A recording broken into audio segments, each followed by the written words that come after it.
नमस्कार, चैतन्य food blog मध्ये सर्वांचं स्वागत। पहिल्यांदा सर्व प्रेक्षकांना चैतन्य आणि संचिताकडून नवीन वर्षाच्या खूप साऱ्या शुभेच्छा।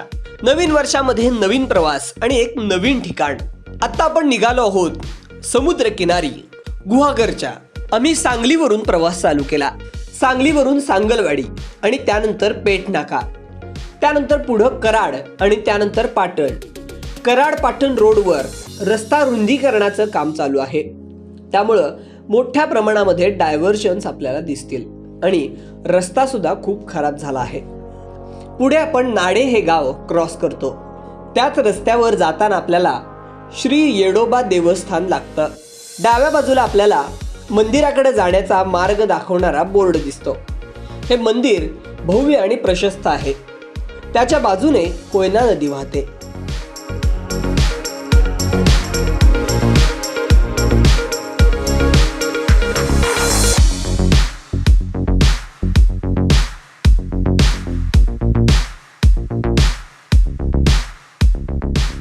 मंदिराची माहिती तिथं असलेल्या आम्ही पुजाऱ्यांकडून घेतली। माझे नाव शामराव रामचंद्र गुरव। येराड गावी जे बसलेलं दैवत आहे ते श्री येडोबा जोगेश्वरी जानाई नाईकबा ज्योतिबा असं हे ठिकाण। येडोबा आणि ज्योतिबा हे महादेवाचे भाऊ आहेत। काशी तीर्थक्षेत्रावरून निघालेले येडोबा आणि ज्योतिबा। ज्योतिबा दख्खनचा राजा आणि येडोबा कोकणचा राजा असं देवाची आख्यायिका आहे।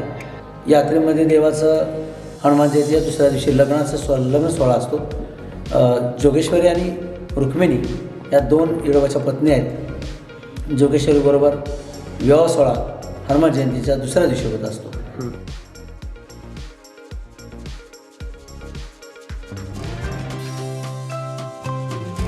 आपण यापुढं कुंभार्ली घाटाकडे प्रवास करायला निघतो।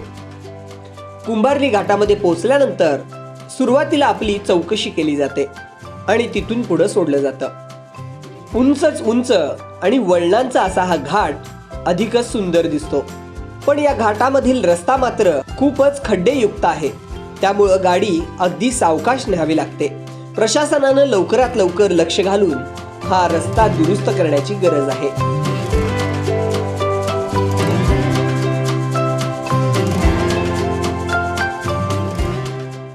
दिसणारे उंचच उंच डोंगर रांगा आणि त्यामधून जाणारा हा रस्ता अधिकच रोमहर्षक वाटतो। घाटामध्येच आपल्याला एक पुतळा दिसतो, त्याबद्दल काही लोक आख्यायिका सांगतात। या पुतळ्यामागं अशी ही कथा सांगितली जाते।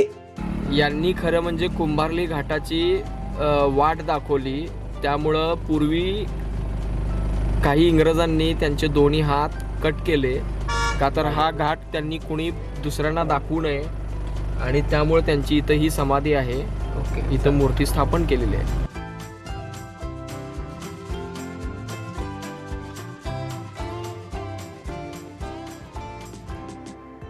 तिथून पुढे गेल्यानंतर घाट संपल्यानंतर डाव्या बाजूलाच एक सुंदर असं मंदिर आपल्याला पाहायला मिळतं। थोडासा चढ असलेला वळणावळणाचा रस्ता पार केल्यानंतर हे मंदिर आपल्याला पाहायला मिळतं। खूपच सुंदर आखीव रेखीव, त्याचबरोबर सागवानी लाकडामध्ये तयार केलेलं छप्पर असं हे मंदिर खूप सुंदर आहे।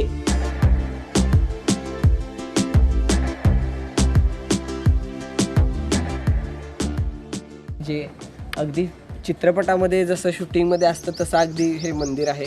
खरंच खूप सुंदर मंदिर आहे।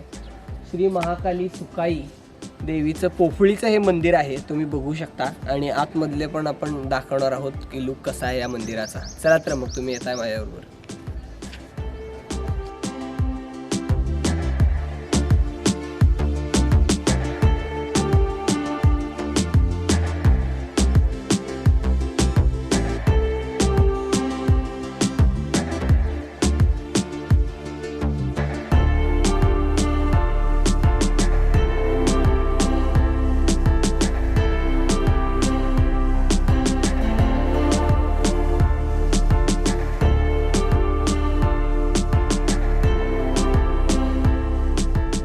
पुन्हा एकदा खाली उतरून प्रवासाला सुरुवात केल्यानंतर आपल्याला चिपळूण हे गाव लागतं।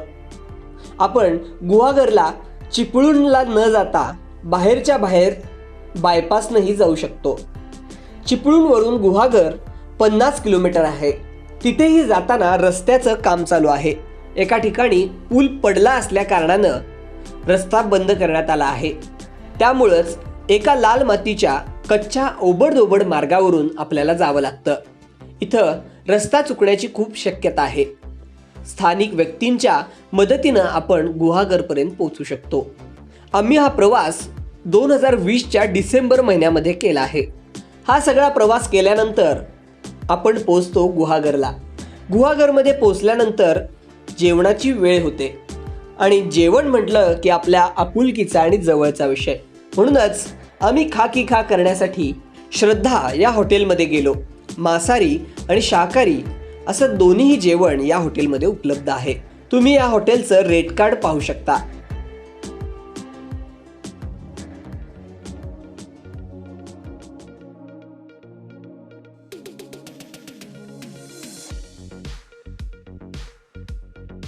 इथे गेल्यानंतर आम्ही एक प्लेट सुरमई आणि व्हेज जेवण ऑर्डर केलं.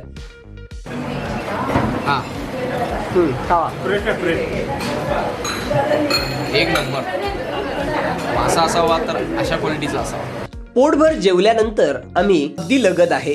सुपारीच्या झाडांमधून गेलेला एक अरुंद असा रस्ता आहे आणि तिथूनच आपल्याला समुद्र किनाऱ्याला जाण्यासाठी वाट आहे. हा रस्ता आणि येणारा समुद्र किनारा हा नजारा खूपच सुंदर आहे. गुहागरचा समुद्र किनारा स्वच्छ, सुंदर आणि शांत होता.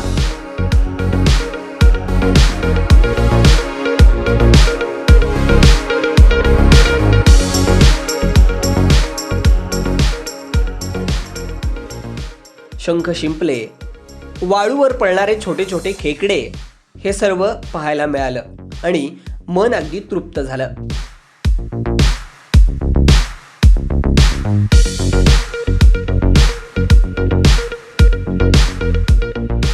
वेळ झाली संध्याकाळची आणि जेवणाची.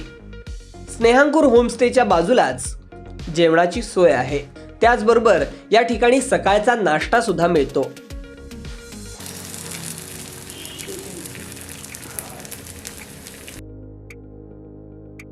या घरगुती खानावळीबद्दल त्यांनीच आपल्याला माहिती दिली. वसुधा जोग. बरं, किती वर्ष झाले आपण आता? 20 वर्ष. काय काय आपल्याकडे जेवायला मिळतं? पूर्ण पोटभर जेवण म्हणजे काय काय असतं त्याच्यात तुम्हाला 2 भाज्या, कोशिंबीर, चटणी, पापड, पोळी, वरण भात. कसा तुमचा दिवस कसा चालू होतो? किती वाजता? सकाळी 6 ते रात्री 11. नाश्त्यात काय काय? नाश्त्यात पोहे, खिचडी, उपमा, शिरा, थालीपीठ, भाजणीचे वडे, आंबोळी. काय रेट आहेत त्याचे? त्याचे 40 रुपये साधारण डिश धर. 30 रुपये साधी आहे आपली रोजची उपमा आणि जेवण 130 रुपये अनलिमिटेड आहे? अनलिमिटेड. आणि मोदक 20 रुपयाला आहेत. सोलकढी पण असते खास करून. ठीक आहे.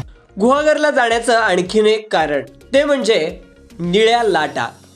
नोव्हेंबर, डिसेंबर आणि जानेवारीमध्ये सुरुवातीला काही दिवस समुद्र किनारी दिसणाऱ्या निळ्या लाटा पाहायला मिळतात. हा किनारा शांत, स्वच्छ आणि प्रकाश विरहित असल्यामुळं निळ्या लाटा पाहायला मिळतात. या चमकणाऱ्या LED सारख्या दिसणाऱ्या निळ्या लाटा नेमक्या आहेत तरी काय हे थोडक्यात जाणून घेऊया. या निळ्या लाटा आणि हा निळा रंग समुद्रामध्ये असलेल्या एकदम सूक्ष्म जीवांमुळं आणि वनस्पतीमुळं होतात. लाटा जेव्हा पाण्यामध्ये जोरानं बडवतात तेव्हा घर्षण निर्माण होतं आणि या वनस्पती आणि हे सूक्ष्मजीव प्रकाशमान होतात आणि एक प्रकारचा प्रकाश बाहेर टाकतात आणि त्यामुळंच या लाटा सुद्धा निळ्या झालेल्या आपल्याला पाहायला मिळतात. हे दृश्य खूपच सुंदर आणि विलोभनीय होतं. हा अनुभव घेतल्यानंतर खरंच एक वेगळीच प्रचिती आली. हा खूप सुंदर असा अनुभव आम्हाला गुहागरमध्ये डिसेंबर महिन्यामध्ये घ्यायला मिळाला. रात्री 10:30 नंतर या लाटा आम्हाला स्पष्ट आणि सुंदर अशा दिसल्या.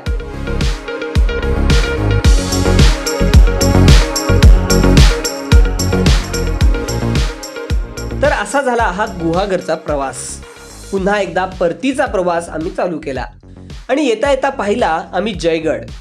त्याची सफर आपल्याला पाहायची असेल तर संपूर्ण व्हिडिओ आणि डॉक्युमेंटरी आपण भन्नाट इन्फो या यूट्यूब चॅनलवर पाहू शकता. बघत रहा अशाच प्रकारचे वेगवेगळे फूड ब्लॉग्स आणि सबस्क्राईब करायला विसरू नका. धन्यवाद.